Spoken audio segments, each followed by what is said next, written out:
Minutos de História. Rock TV. Olá, seja bem-vindo e bem-vinda ao Minutos de História. Neste episódio vamos falar da Revolta da Chibata, caso que aconteceu no Rio de Janeiro no começo do século XX, mais precisamente em 1910.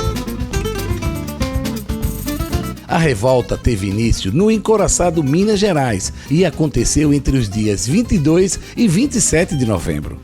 O histórico fato se deu por conta da insatisfação dos marinheiros com os frequentes castigos físicos, as péssimas condições de trabalho e os baixos salários. O contingente da Marinha do Brasil desta época era basicamente composta por negros escravos recém-libertos que tinham uma árdua rotina de trabalho e recebiam baixos salários. O nome da revolta veio justamente porque, quando ocorria alguma insatisfação dos oficiais superiores, o castigo físico era um dos meios de punição e a chibatada era o tipo mais utilizado. Esse tipo de castigo já tinha sido abolido na maioria das forças armadas do mundo, mas no Brasil ainda era uma realidade. Os marujos já estavam bastante insatisfeitos com a decisão da Marinha de aumentar os salários dos oficiais e não aumentar os dos escalões mais baixos, fazendo com que alguns marinheiros passassem a planejar um protesto. Com a chegada dos modernos encouraçados Minas Gerais e São Paulo, encomendados pelo governo brasileiro a um estaleiro inglês, a demanda de pessoas para operá-lo era maior, sobrecarregando ainda mais os marinheiros, fazendo com que a insatisfação só aumentasse. Esses dois encouraçados eram os mais poderosos e modernos da esquadra brasileira.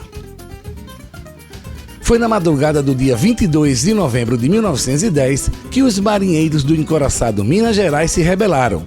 Dizem alguns historiadores que eles foram inspirados no motim dos marinheiros da Armada Imperial Russa, realizada no encouraçado Potemkin, em 1905.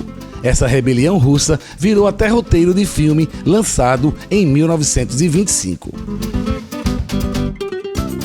Após a notícia da revolta no Minas Gerais, as tripulações do encouraçado São Paulo, do cruzador Bahia, dos torpedeiros Tamoio e Timbira e de outras embarcações menores que também aderiram ao levante. O estopim da revolta se deu depois que os marujos assistiram o castigo do colega de tropa Marcelino Rodrigues Menezes, que foi acusado de agredir um oficial e de ter entrado com 2 garrafas de cachaça na embarcação.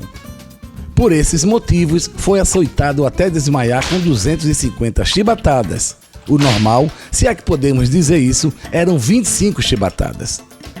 A liderança do levante ficou a cargo do experiente marinheiro João Cândido Felisberto, marujo negro, analfabeto e de porte físico avantajado. As primeiras mortes relacionadas ao motim foram a do comandante João Batista das Neves e de mais 2 oficiais, que não aceitaram abandonar a nave de guerra. O presidente do Brasil na época era o Marechal Hermes da Fonseca, que mal tinha tomado posse e já enfrentava uma séria crise, pois na manhã do dia 23 de novembro, os revoltosos, para mostrar que não estavam brincando, usaram a força dos gigantescos canhões do Minas Gerais e bombardearam a cidade do Rio de Janeiro, matando 2 crianças que brincavam em frente de casa no Morro do Castelo. Em carta ao presidente, os revoltosos solicitavam o fim dos castigos físicos, melhores condições de alimentação e trabalho e a anistia para todos os envolvidos na revolta. E no dia 26 de novembro, o presidente Hermes da Fonseca aceitou as reivindicações dos amotinados, encerrando assim a revolta. Porém, 2 dias depois de entregarem as armas, é decretado estado de sítio, iniciando o expurgo e prisão daqueles marinheiros considerados indisciplinados que foram transferidos para a sede do Batalhão Naval na Ilha das Cobras. Sentindo-se traídos, os marinheiros do batalhão se amotinaram em 9 de dezembro de 1910. A resposta do governo foi dura e a prisão foi bombardeada e destruída pelo exército, matando centenas de fuzileiros navais e prisioneiros.